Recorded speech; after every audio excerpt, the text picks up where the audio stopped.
Hey guys, it's Ted Bogard. Welcome back to the Ted Show. Oh, you guys know how much I love our musical guest, and today we have the talented Sokoll on the show. What's up, AM? How you doing today? Good morning, Ted. How are you doing? Good morning/afternoon. I don't know Yeah. where you are, but I am afternoon, but I could have gone with morning. I love the title of the show, Big Swings. You're going to talk about that. We're going to learn about your music and your journey, and then you're going to do us the honor of performing a song as we head out. Absolutely. So thank you for coming on the show. Tell us a little bit about you. Before we went live, we talked about how the audience is super big on origin story. They got to know your journey. So tell us a little bit about you. Yeah, so I'm originally from the suburbs of Detroit, and music is something that's always been very important to me personally. But I didn't really start seriously pursuing it until after I moved to Seattle, which is where I'm currently based. I moved here about 5 years ago, and I decided that with that big of a change, it was time to really start pursuing the things that I've kind of always wanted. And so on my 23rd birthday, I started taking piano lessons, and that has just kind of like transformed into who you're speaking with today, somebody who has really been spending the last half decade worth of time just really perfecting their craft and really wanting to be as good as they can be. So did you have a dream to be a performer early on and then just went a different path for a while, or was performing and entertaining and songwriting and singing all part of the overall dream always?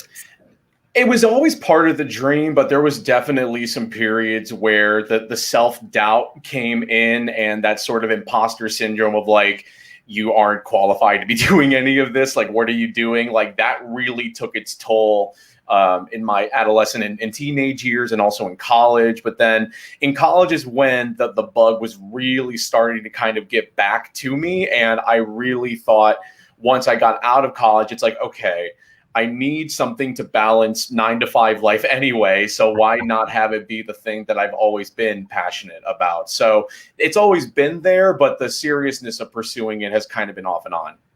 So talk about your process. Have you always been, even along the way before it became your full-time focus, have you always been writing songs, or did that begin when you learned how to play piano at the age of 23?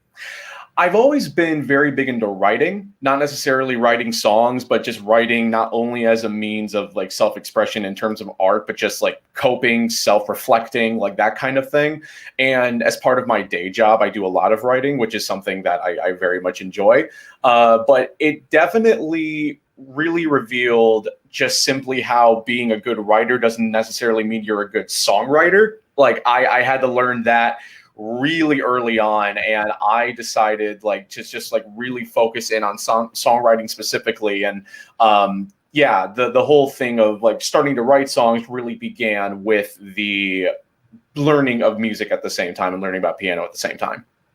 So what happened with you? I ask every artist that comes on here, what happened with you during 2020? It was such a challenge for any artists that were performing. All performances got cut. There was no meetings anymore. There was no collaboration you could do in person.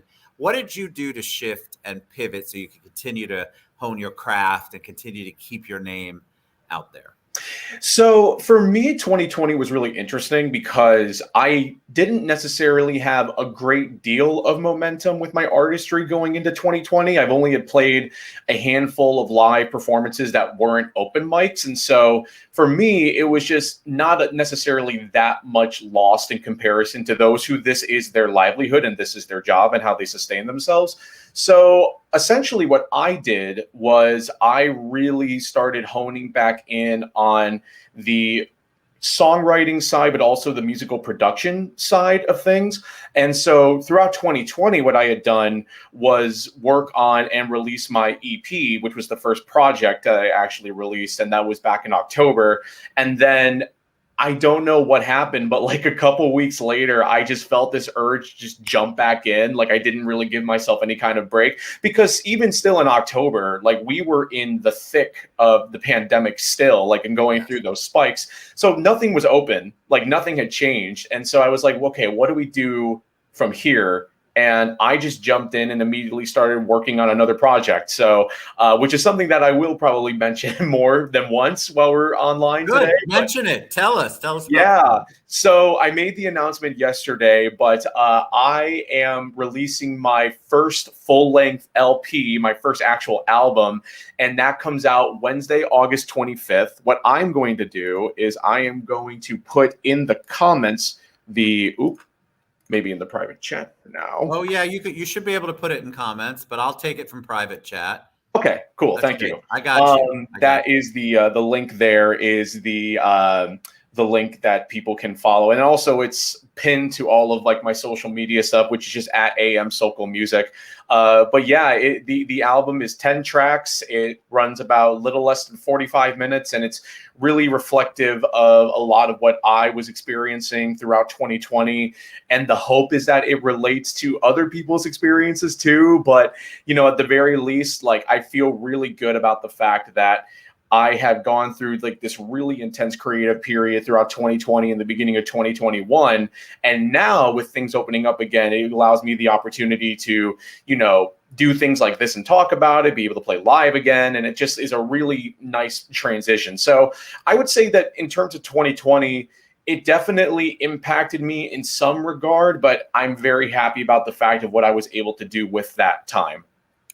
So 2021's big. I did post Wings on the Way Down is what I see. I shared that in the comments, so you all can click on that link and follow it and see what it is AM is specifically talking about. I'm very excited for you. August 2nd, you said, or August 1st? 25th. 25th.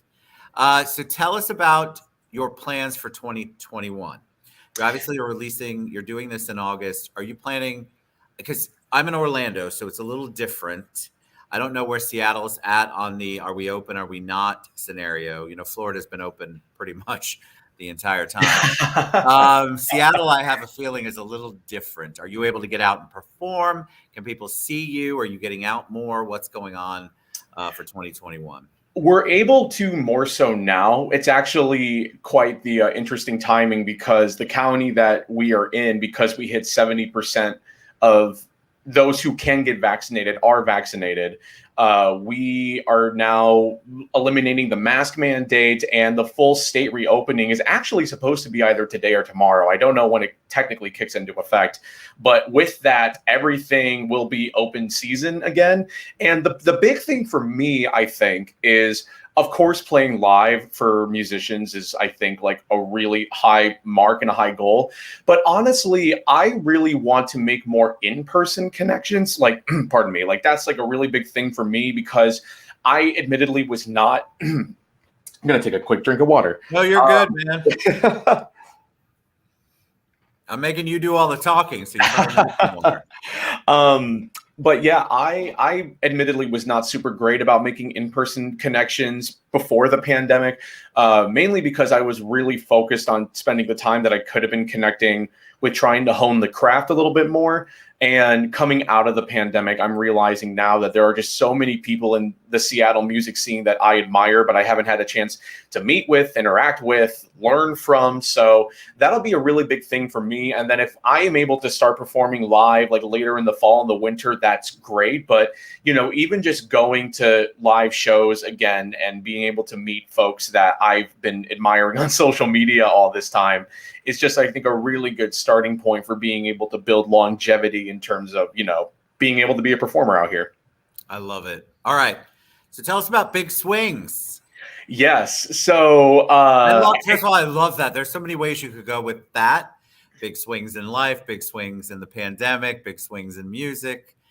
Tell us what that's all about. I mean, talk about all of the above when you mentioned those three things. But yeah, the Big Swings is really it's a formative phrase for me because I view big swings as like there is no reason for you to not take the craziest vision that you could possibly have and at least give it a shot. And Big Swings is not something that's just, for me, big in the way that I approach what it is that I want to do, but what it is that how it is that I choose to do it.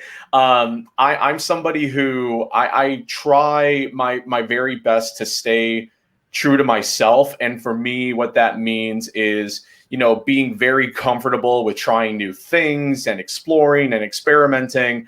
And, if it works, great. And if it doesn't, like the reward is much greater than the risk. And I think that's something that a lot of people, when they think of big swings, don't think of it that way. Like they're thinking more of maybe the more negative side. But for me, I've adopted big swings as like, if I'm on the fence about doing something that it may be like a pretty big move, I'm like, you know what?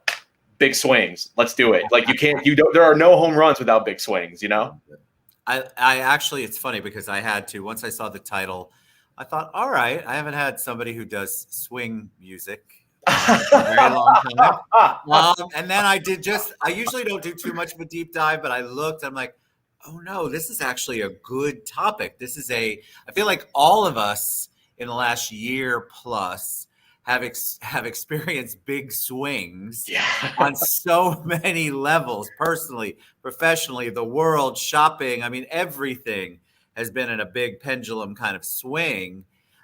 So once I realized that that's what you were talking about, I thought, God, that could not be any more timely. I feel like all of us are experiencing that and continue to experience that at different levels. Like I said, Florida has been open for a while. But you all have not. And so it's very interesting to me how that title, I think, is so appropriate and so awesome. Well, that whole point about the proactive and the reactive too is crucial. Like it's not simply the big swings you take, but the big swings that are taken at you. And like, I like that too. That's good. Yeah. Like how do you respond? How do you react to that? Like and that is really where you get into the more widespread applicability of it, because the pandemic impacted everybody. And so what do you do? What do you do? All right. So tell us what you're going to perform for us. This is my favorite. Not that I don't love talking to you, but I just love, because you get to know an artist, and then when they perform, it's a different relationship. It's a different perspective. So I'm going to take myself off. You tell us a little bit about the song that you're going to perform, and then let's do it.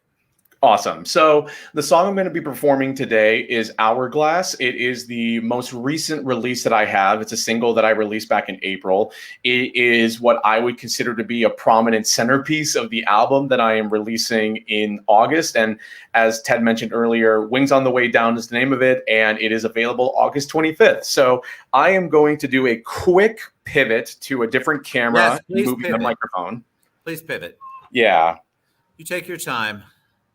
I think what's awesome, so I was telling AM when he got on here, it's so nice for future performers to have somebody who is ready. So he tested his mic, he tested if he could hear, he tested how it looked. So just a recommendation to all of you performers that come on, please do a little bit of practice, or at least make sure that you are ready to go when the camera goes live. All right, my friend, I'm going to take myself off, and we're gonna have you perform. And tell us a little bit about Wings on the Way Down.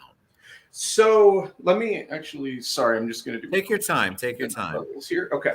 So Wings on the Way Down is the name of it because it is inspired by a very real experience in which I thought that I was very close to the brink of like true self-implosion. And it was this feeling of when the tides shifted, that it was really very, very close to, hitting rock bottom. But as I said, the tide shifted, Wings on the Way Down is like this sprouting of that salvation that carries you back up. And that was something that I thought was just a really powerful visual of like thinking that you are meeting your doom. And then as soon as things change, you just find yourself rising back up again. So love it. Yeah. Right. So that's a big thing for me. Really quick, I just want to confirm. Take your time. Does that sound good to you? Sounds great. Your vocal, your whole sound sounds awesome. Awesome. Thank you. Yeah. All the wonders of like a $60 mixer, I love it. Okay. So this is Hourglass. I hope everybody here enjoys it. Wonderful.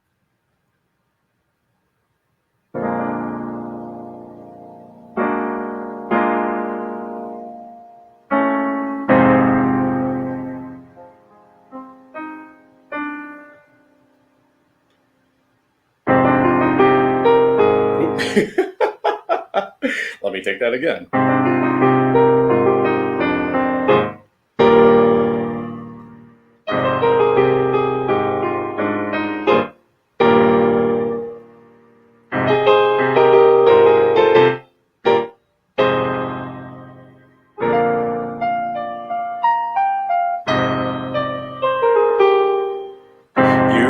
The drill, spin the hourglass, and ask yourself, am I a different me? You know the skill, spin the hourglass, lie and say you do things differently.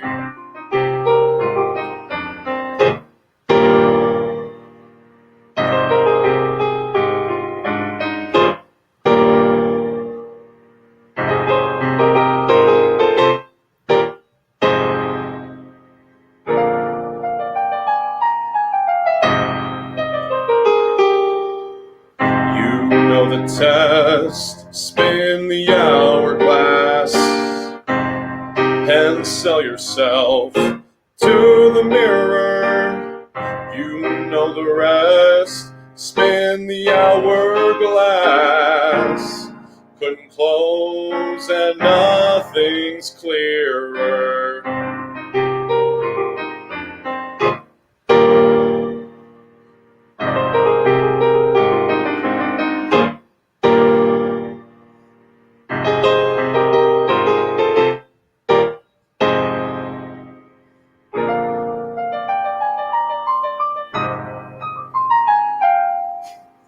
You know the truth, spinning the hourglass only reminds you of your fear of time. You know the truth, spinning the hourglass. There's less to reason and more to rhyme. Wasting the days, watching every grain, recounting all the things you can't undo.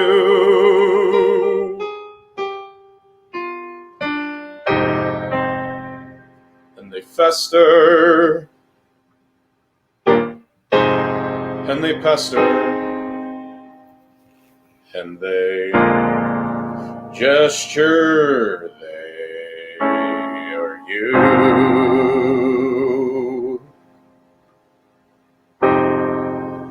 But in the end, if you continue over and through the shards at your feet,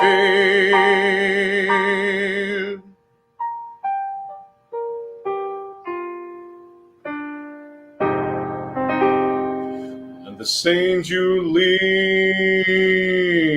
in the rear view will stay in the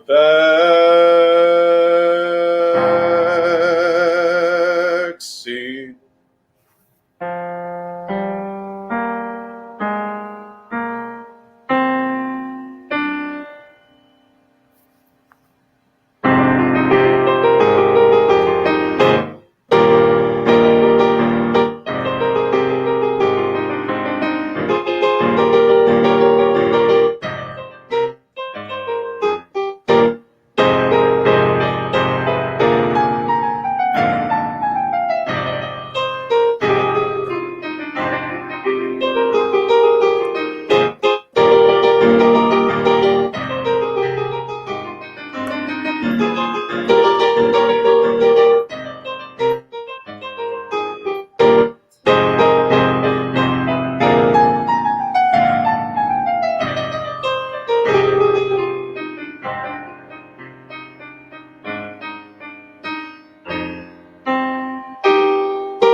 still there? Good. Oh my God. All right. So I have lots of comments. Beautiful.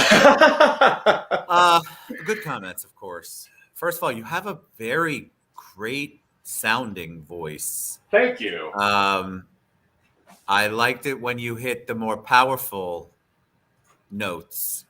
I love that.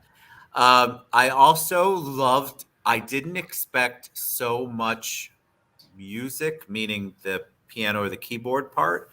And I really enjoyed that a lot. Awesome. Thank you. And so I was trying to envision you performing that. And I thought, well, that's perfect for performance. When you sing it, what do you think of? What's the feeling that comes out when you sing that song? So I will say, and this is not to like toot my own horn because I hate doing that and I don't like the thought of like hitting an apex this early in my artistry, but I feel that because of how reflective it is of really my experience of just trying to become a better person and like learning a lot about myself, and the pandemic was a really big catalyst for that. It is potentially going to end up being like one of the, at least to me, one of the best songs that I've ever written. Like I think that because of, and that's not just simply what it means to me either. I think a lot of people can relate to, you know, living with the decisions that in that moment you really don't like what it meant if you look at it in a vacuum, but then you look at that moment and how it got you to where you are now. And if you're in a really good spot, you just kind of need to accept that you got from A to B. And how do you cope with that? And I think that whole thing of being okay with regret and letting it go is something that we all really deal with. And so that's why for me, I feel like this immense like weight lifting every single time that I play it, because it just makes me think of all of the times that I wish I could take some of those moments back, but like being okay with the fact that I can't change them and just got to move forward. I love it. All right. Beautiful. All right. Tell them how they can find your music, download it, support our artists like Sokoll. Tell us. So as stated earlier, you know, I'm on Facebook, I'm on Twitter, I'm on Instagram. All of that is at amsokoll music. I'm actually going to, still can't put it in the comments. I'm just going to go ahead and at least put it in the chat so that people have it. And I'll of course share it as well. But yeah, I'm on Spotify, I'm on Apple Music, I'm on Amazon Music, I'm on SoundCloud, I'm on Tidal, like I'm on Bandcamp. Like if you, whatever your preferred method of streaming is, I am 99.9% sure that I am on it. So I am pretty much everywhere. And yeah, follow me throughout this whole progression of the next couple of months in the album rollout and the album release. And if you are watching this from Seattle, hit me up, say what's up, and potentially we could do something. I'm not sure, but yeah, that's how people can find me. Fantastic. All right, you were awesome. Loved it. Big swings. That was Hourglass that he performed. Their link is already in there where you can reach him, and the album release is August. Do we still say album? The album release is August 25th. You guys reach out, support our creatives like AM. It's so important. It's a crazy world we live in, and we need this kind of music and these kind of creatives to continue. Thank you for being professional, on time, having it all together. I can't tell you how far that goes, and you know the audience pays attention. So thank you so much for being on the show, my friend. I appreciate it. Thank you for having me, Ted. This was great. Anytime. All right.